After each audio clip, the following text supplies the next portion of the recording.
Get full episodes of The Damage Report as a podcast on iTunes and Android, and you can watch the live show every weekday on YouTube TV.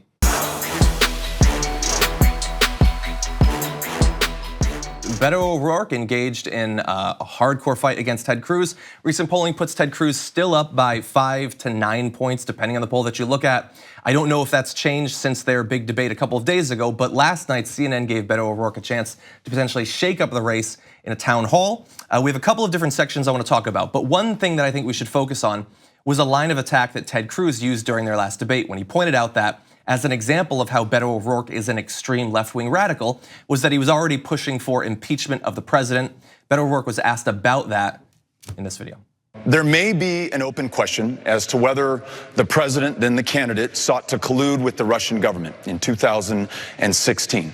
But to quote George Will, very conservative columnist, when we saw him on that stage in Helsinki defending Vladimir Putin, the head of the country that attacked our democracy in 2016, instead of this country and its citizens and this amazing democracy, that was collusion in action. Ultimately, however, Dana, this is a political question.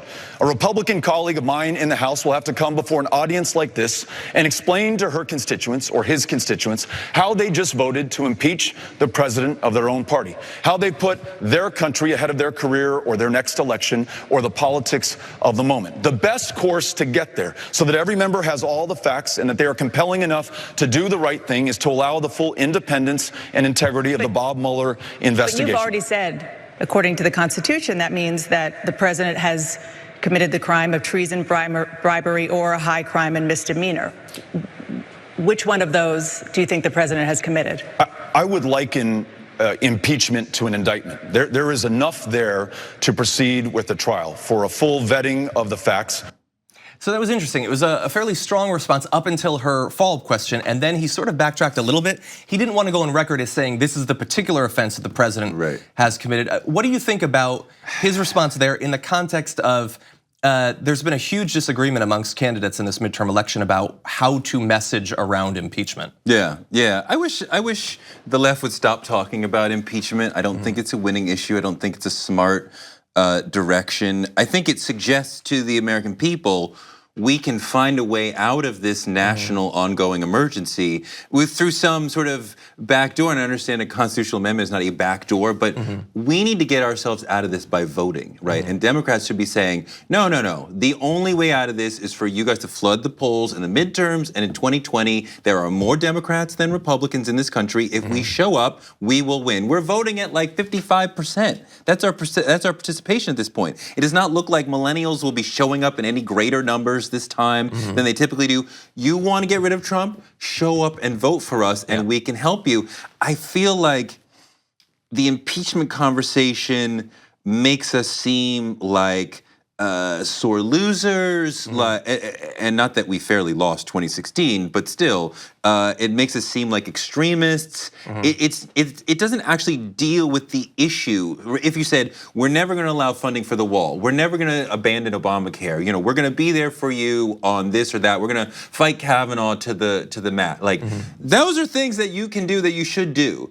But the impeachment thing, I feel like, it's a bridge too far. It locates us so far to the left that it abandons the middle, the sliver in the middle, but still, and says to the right, people on the right, well, wait a minute now. Like, we feel, if we watch Fox, he was fairly elected. So you guys are going too far. So I would rather us stop talking about that. And I think, to be fair, even Beto O'Rourke, who thinks that there's enough there for impeachment, I don't think that he's going out talking about it all the time. Like, he was asked about it in the last debate. Ted Cruz brought it up. I think there are very few Democrats that are like enthusiastically talking about it, like Maxine Waters maybe, and a couple of others, and that's pretty much it at this point. I think they're much more focused on things like healthcare and talking about the tax bill and stuff like that. Just super fast, I guess, just what is your political calculus? Do you think if the Democrats take the House, will it happen? Will the Dems take the House? No, I'm saying if they take the House. Will impeachment happen? You don't think that it'll happen? No, I don't think it'll happen. I would rather see a greater policing of the budget and these sort of things and expenditures, how we're appropriating.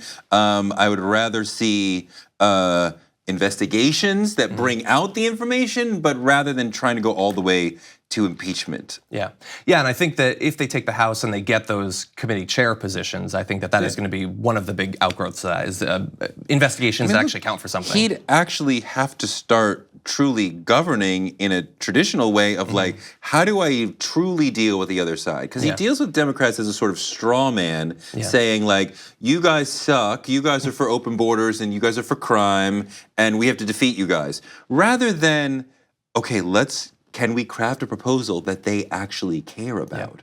That'll be an interesting change. That's what governing is, not just sort of trying to beat the other side into submission. Yeah, and that really changes it from sort of his preferred battleground to a very different sort of thing. Yes. We'll see how he responds to that. Yes. Okay, next, strategically, Beto O'Rourke in this last debate made a shift where after in the first debate not wanting to talk about Ted Cruz's obvious huge rift with Donald Trump during the Republican primary of 2016, suddenly changed to calling him Lying Ted, a big change that Ted himself noted during the debate. He was asked about that at the town hall, and here's his response. I decided that I could either spend the rest of the debate responding to every single dishonest thing that he said, or I could make sure that everyone understood exactly what he's doing. I said, look, he's dishonest. It's one of the reasons that he got tagged with this nickname, and that nickname resonates because it's true. Do you regret it? You know, I don't know that that's the way that I want to be talking in this campaign. So he seems to regret it, at least a little bit. Strategically, with him taking on a Republican senator in Texas who is up in the polls and has been basically the entire time, do you think that being willing to come out a little bit harsher on the attack with things like Lying Ted is a good strategy? And is backing up from it a bad idea? No, I don't want to see Democrats sink to the level of engagement that Trump has brought us down to, that a lot of Republicans are following him. I don't want to see us become a mirror of them. I follow the Michelle Obama doctrine rather than, who was it said? Eric Holder. Yeah, Eric Holder said we have to kick low. Like, when they go low, we kick them. Yeah, no, I you know, much respect to the Attorney General, but I don't agree with that. I don't want to see Beto and Andrew Gillum and Stacey Abrams, you know, coming up with nicknames and saying rude things about the other.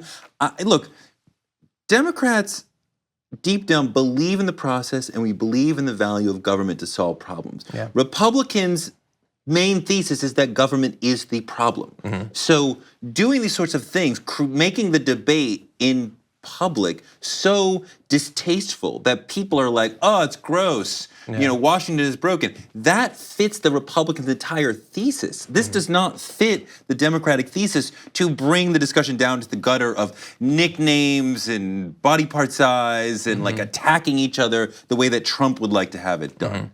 Yeah, and it's going to be really interesting to see over the next few years if we ever come out of that. Or will we just expect that we are going to hear about every presidential nominee's penis at some point during the election? I think we will. I mean, when I look at the folks who are leading the Democratic charge right now, and I know we're very far out, but it seems that it's probably Biden or Bernie or Kamala or Elizabeth Warren, probably somewhere in there, maybe somebody else. These are people of class, of taste, who are probably, hopefully, not going to, I mean, I know Kamala, right? I know who Bernie is. I know who Joe Biden is. I don't think that they're going to go down that road.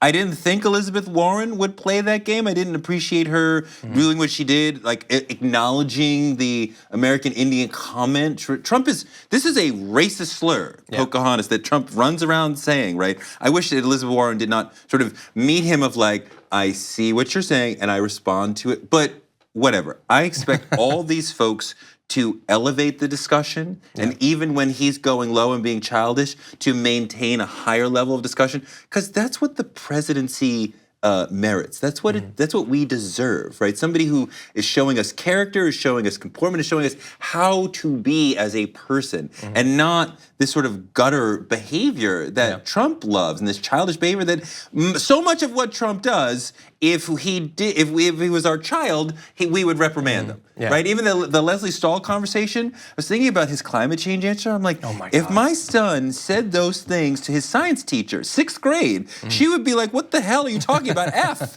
No, that is not real. You know, so, you know, and we're at a new low when we dismiss scientists as politically biased, right? So now we don't ever have to listen to any science we don't want to. But no, I want Democrats to elevate the conversation even while Trump is embarrassing himself. Thank you very much for watching this clip from the Damage Report. If you liked it, don't forget to subscribe to this channel and ring the bell on YouTube to get notifications of our new videos. And of course, you can catch the full Damage Report live every weekday at 1 p.m. Eastern, 10 a.m. Pacific on TYT Network on YouTube TV.